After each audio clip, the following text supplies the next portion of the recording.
মানুষকে মানুষ মনে করে, সীমান্তর মানুষকে রোহিঙ্গা মনে করে না, শরণার্থী মনে করে না। সেই সমস্ত আমরা আইন শৃঙ্খলা বাহিনী টেকনাফের মধ্যে চাই। আগামী 24 ঘন্টার মধ্যে মরহুম ইউনুস মেম্বারের হত্যাকারীদেরকে গ্রেফতার না করে আমরা এর থেকে কঠিন কর্মসূচি দিব। ইউনুস মেম্বারের প্রতি সম্মান এবং ভালোবাসা ধরে রাখুন, আমরা আগামীতে আরো কঠিন কর্মসূচি দিব। আর কোনোদিন যেন কোনো মানুষ এভাবে নিহত না হয়। আমরা এখনো কোনো ধরনের পাই না। আমরা প্রশাসনের উপর আস্থা রাখতেছি, ইনশাআল্লাহ কোনো একটা সুসংবাদ জানাবে আমাদের প্রশাসন ইনশাআল্লাহ। যিনি ভিকটিম আছে আমার ভাই, ওনার ওয়াইফে কল দিয়ে যে খবরটাকে ডাকা হয়েছে, এগুলোটা তো এখনো জব্দ করা হয়নি। একটা আসামি তো দূরের কথা, একটা আমাদের কাছে একটা সুসংবাদও আসে নাই। আমরা চাই এই বিচারটা সুস্থভাবে হোক।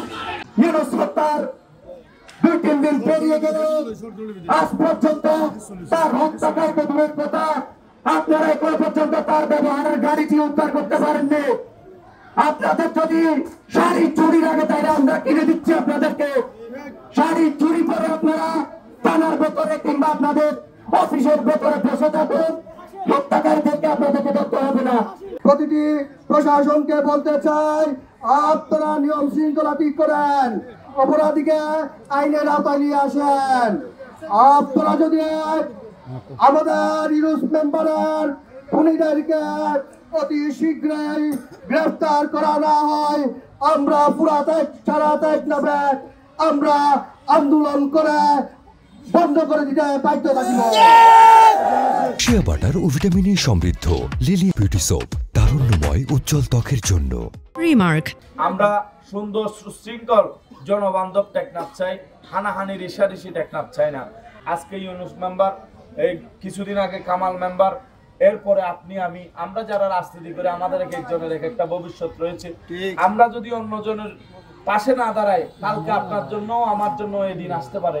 আমাদেরকে সবাইকে সজাগ থাকতে হবে। দল যারা এই ঘটনার সাথে জড়িত, আমাদের যে আমাদের পার্টটা হচ্ছে আইনের আওতায় আনা এবং আপনাদের কাছ থেকে আমাদের সহযোগিতা প্রয়োজন। বিষয় হচ্ছে এখানে যারা এসছেন তাদের সকলের প্রতি আমার একটা আহ্বান থাকবে যে এখানে আমরা যত জোরেই কথা বলি না কেন, হ্যাঁ, আমাদের কাজ হচ্ছে আপনাদের সহযোগিতা ছাড়া এখানে যারাই কথা বলছেন না কেন তাদের কাছে আমার আবেদন থাকলো তারা যাতে আমাদের সাথে একাত্ম হয়ে আসামি ধরায়, তারা যাতে পার্টিসিপেট করে এবং তাদেরকে আমার সাথে, আমি কালকে রাতেও বলেছিলাম এখানে ইয়েকে যে আমার সাথে আমরা যে কাজ করছি আমাদের সাথে আপনারা আমাদের সাথে যুক্ত হন, তথ্য দিয়ে সহায়তা করুন। আমরা যতক্ষণ কাজ করি আপনারা, আমি অলরেডি টিম করে দিয়েছি এটার ব্যাপারে এবং এই ব্যাপারে কালকে ভোর 4টা বাজের কথা হয়েছে রাত্রে। যারা যারা ছিলেন এখানে, যারা যাত্রে গত রাতে 4টা বাজে যারা ছিলেন না তাদের হয়তো শক্তি বেশি আছে, আমার একটু এনার্জি কমে গেছে কারণ কয়েক রাত থেকে ঘুমাচ্ছি না আমরা। এখন আমরা এটা বলতে চাই যে ইনশাআল্লাহ যত দ্রুততম সময়ে এই জায়গায় বিভিন্ন রকম যারা অপরাধের সাথে যুক্ত থাকে তারা তো নিজেদেরকে পালানোর চেষ্টা করে।